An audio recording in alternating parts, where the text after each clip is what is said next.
teachers. Who's the most delusional parent you've dealt with? Work at a school where over 80% of our population lives under the poverty line. I keep a cabinet full of hygiene products for kids to take. Deodorant, lotion, chapstick, hair gel, feminine hygiene products, shampoo, conditioner, those kinds of things in travel sizes. Being a teen is hard enough without having to cope with hygiene problems due to lack of funds at home. So one day the entire thing is empty. I refill the cabinet and 2 days later all of it is gone again. Refill with the last of my supplies. Catch the kid in the act of sweeping everything in his bag. I stop him, take him in the other room, and talk to him.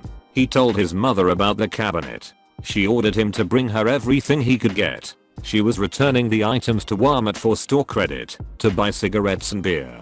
I told him to tell her the cabinet is locked now. I bought a bike lock, so it was not a lie. It is sickening.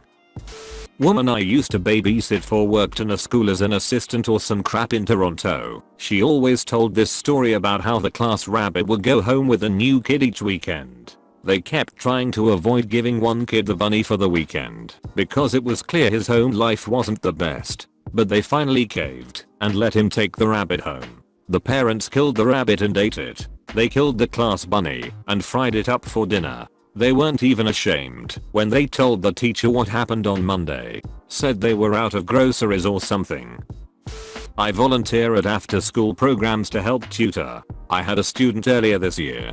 Good kid. Loves math. Loves computers. Wants to be a programmer when he grows up. He's really struggling in 7th grade because he has no computer at home. We have to do his online assignments at the program, but we only meet twice a week. I pulled his mom aside and explained how he could be doing much better in school with some kind of PC and internet access at home. She says she can't afford a computer. I tell her that for $200 I could piece all the parts together myself for a fully functional setup. That would be sufficient for at least the next few years. I'd even build it with him so he could learn some extremely valuable information. I'd even front her half, but she'd have to pay me back. She says no way, still way out of her budget. Mind you, while we are having this conversation, she's barely looking up to speak to me. Too busy scrolling through the gram on her iPhone X. I say fuck it, I'll do it myself. Scrap together all of the parts I can for free. I only had to buy an HDD. The setup was really out of date, but still worked. Gave it to them. Kid was thrilled. About a month later I notice he's trying to finish all his homework at the program again. I ask his mom if everything's okay with the computer. She says it broke down. I say okay, what happened? I'll pick it up and try to fix it. She says she had to throw it away. I pull the kid aside and ask him. He tells me she sold it to her cousin for $50. I really don't like calling people trashy when they're apparently stuck in a culture of poverty. Maybe she needed that $50 for the light bill or groceries. But at the same time she spends 3x that amount on her cell phone each month. So it really just broke my heart. It was like she's doing everything in her power to ensure the kid has no freaking chance at a decent life. Well, in my profession it's more often what the parents don't do that wins them the Parent of the Year award. But I do have a couple Hall of Famers. I'm a special education teacher, so I deal with kids with all kinds of physical, emotional and academic disabilities. I took care of a little girl once who had a number of complications due to spina bifida. Her mother couldn't be bothered to take care of her. The little girl wore diapers and was cathed. She required 3 to 5 diaper changes a day. Mom would only send 5 diapers a week. The thing is, she was getting full services from her community, so she was being provided with plenty of supplies. We suspect mom was probably selling the extras. I ended up just buying her diapers. Mom would not change her catheter regularly. We would change her out at school, but other than that she'd go another 24 hours before a change out. Longer, if it was a weekend. The smell from the infections she'd get after a weekend was horrendous. She had lice constantly and oozing bedbug sores. Mom told us to F off when we'd call and tell her to take her to a doctor. Found out later in the year that she also had scabies. We offered to administer the medications and creams at school. Mom told us to go to hell. Girl would come to school in men's underwear, XXL shirts and size 16 pants. She was 8. Finally discovered that her 9-year-old sister was changing her diapers and dressing her every day, and sister couldn't find any other cleanish clothes to put on her. Mom's response: I'm busy. I have to get to work in the mornings. Final straw was when the nurse discovered what appeared to be STD warts while changing her diaper one day. Nursemaid, for the 10th time, another CPS report, but principal insisted that we call home and report our findings. Grandma found out, tipped off mom, and mom appeared at the school 15 minutes later, snatched up the kids and disappeared. Investigators showed up 15 minutes later, but mom was already long gone. Never saw the kids again. My mom is a middle school teacher. Just about every day, some crap parent doesn't come pick up their kids because they literally forgot about them or were passed out drunk/on drugs. Then the poor child gets sent to daycare, which is not free. Then the shit parents complain about the charge. My mom has had to bring random kids home before who barely know the way home. It's really sad. I'm not a teacher, but my mother is. It was her birthday and I live 3 hours away from her. I drove to my parents' house unannounced to surprise her for her birthday. She was obviously working as it was school hours, so I drove to the school she works at, just as they were finishing. I was heading to the staff room, which is behind the reception area. I was about to announce myself to the receptionist and ask to wait for mum in the staff room when this angry as freak dad storms in. He was abusing the freak out of the poor receptionist because his daughter got in trouble for being a craphead in class. The principal comes out and tries to defuse the situation, and a minute later my mother comes in on her way to the staff room. It's hectic in there, and then all of a sudden the angry dad headbutts the principal right in the face. My mother screams, and angry dad turns and takes one step towards her. Before he got any further, I, without thinking, punched that cunt in the face and his nose disappeared. Police came shortly after, and I wasn't charged. It was classified as restraining with reasonable force due to him headbutting. Happy birthday, mum.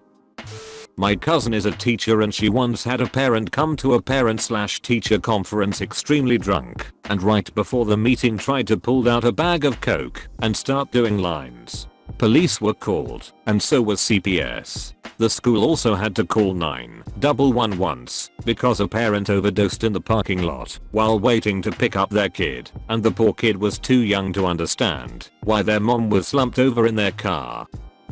I have two. There is a parent who would walk through our closed campus every single day. As teachers, we are supposed to stop her because it's a closed campus. Every single day she would pretend she didn't know the rules. We always knew it was the same parent because she let her younger children who weren't in school yet ride around on their scooters ahead of her. One day she was walking through with a stroller. She was not paying attention and her freaking baby started falling out of the front of the stroller. I saw 4 teachers jump up to help the kid and the mom didn't even acknowledge. The other one happened directly to me during parent-teacher conferences.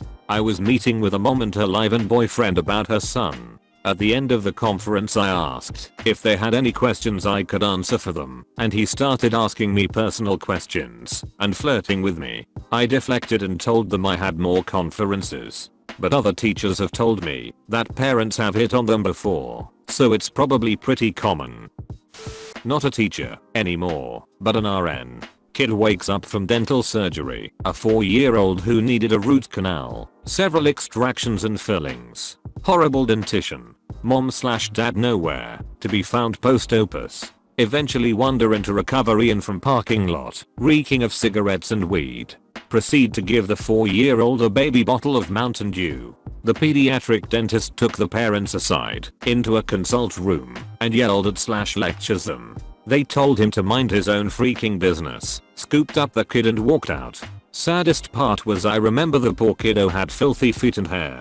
Also reeked of cigarettes. He looked so defeated already. All I could think was that this kid has an uphill battle for a decent life. Being an RN is heartbreaking, not always for the reasons you'd expect. Not a teacher, but my dad once worked as a groundskeeper at a primary school. Worst thing he ever saw was a guy dropping his daughter off to school, and before she went through the gate her dad went through her school bag and took out all of her packed food and left eating it, essentially leaving her with nothing to eat that day. Dad was so angry he said he wanted to knock the guy out right then and therefore leaving his child with no food for the day, but he ended up going straight to the principal to tell them what he witnessed so it could be investigated properly and get the kid help. Blamed me for their child's suicide attempt. Their kid wasn't even coming to my class, and the suicide attempt was apparently not bad enough to hospitalize her or get her the help she needed. The parent confronted me with this in the fall. By the spring we had a meeting with us, the kid, and my administration, and the parent came around to the fact that their child was essentially gaslighting them and using me as a scapegoat. But blaming someone who had spent maybe 5 hours with their child in a group setting for a suicide attempt was really low. Used to work with teenagers who had behavior problems in a special school. One day, a student of mine had a disorganization. He started punching staff and students alike while screaming. It took 5 male teachers to hold him down. The headmaster called his mom so she could pick him up. She had 10 minutes, if longer, we would call the cops. The mother arrived 8 minutes later. A woman in her late 40s with bleached blonde hair wearing a mini skirt and a crop top. She came in yelling and swearing at her son. She picked him up and smacked him at the back of the head while telling him he was a good for nothing idiot. The apple does not fall far from the tree. Parent witness to our event, not a teacher. My kid's very first day of school, she's 4.5. In the gym hall all the kids and parents are in lines according to class, and one by one the teachers come and take them away. Our group was last to go. As we are waiting, a guy storms in clearly drunk, starts shouting at a woman in the line. "Why the freak didn't you tell me it was now? I've been looking everywhere, etc etc." He slapped the mum. Another dad in the line pulls drunk dad away and pushes him. He falls down on top of another kid. That kid's mum screams. Drunk starts to run out. Squished kid's dad chases him. He made it out of the gym, but then got caught, and the shit kicked out at him in the school reception. Everyone is freaked out. Kids are crying. Then the very happy teacher who is completely unaware comes in. I start googling prices for private schools. I, female, was co-coaching basketball with a newly divorced dad who came to every game with his girlfriend in 2008. She was an overbearing bitch. Long story, turns out that youth coach was having an affair with this bitch from where they both work, and that co-coach had told his wife and 3 kids, one of which was on the team, on Christmas Eve, that he was leaving for this other woman. I don't know what happened, but they broke up sometime later.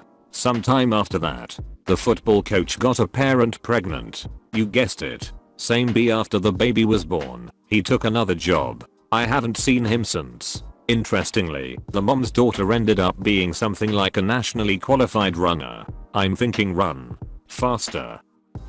Our vice principal is a former army sergeant who's built like a tank. He's well liked and an amazing role model in a community where many of our kids don't have a good male role models. On several occasions I've seen mothers step well over the line and make very sexual comments to him directly in front of their kids. I mean in plain sight of their own children, and in ways the kids notice. He's always very respectful and often asks another staff member to join him if he sees one of these parents coming to talk, but it's pretty damn trashy when it comes to some of the innuendo I've overheard. These aren't jokes either. They try to get handsy with him too. Not a teacher, but leader of a camp for children. We had a child, let's call him Bob, about 8 years old. After 3 days of camp and 11 more to come, we found out he already run out of clean socks. Well, we called his mother and she told us that they are from far away and she can't drive there or send them. After about 10 minutes of talking we came to conclusion that we will wash his dirty socks and she will bring new one on the visiting day. Visiting day is in the middle of the camp, and as it came his mother showed up. We were kinda surprised because she sounded like she did not care over the phone. Visiting day ended and all children were supposed to go to the forest to play games and forget about parents for next 7 days. That is when Bob told us his mother took out of his socks even thought he had on his feet. We called Bob's mother again and she just said it is our problem, so take care of it and hang up. I called my mother and asked her if she has any socks left from when I was young. She luckily had and drove them to us. Bob left with 10 new pairs socks and never came to our camp again. My wife is a special education teacher at a school that is about a 50/50 mix between lower middle class and extreme poverty stricken elementary student. One of her co-workers had a behavioral student that kept lashing out and having the cops called on them. His mother was never home as she was well known to be both addicted to meth and willing to sell herself to pay for said drugs. The last week of school this year he started a bunch of fights and the principal decided to just suspend him for the last 3 days of school. Principal called the mom, who was out of state and left their 8-year-old home alone, that the kid was suspended for the rest of the year. The mom responds over speaker that the school is run by racist ass white bitches and that she's gonna come over there and kick all y'all white bitches asses, and just kept screaming that over and over. Mom is white, kid is white. The principal hung up. CPS was called. Like and subscribe for more Reddit videos.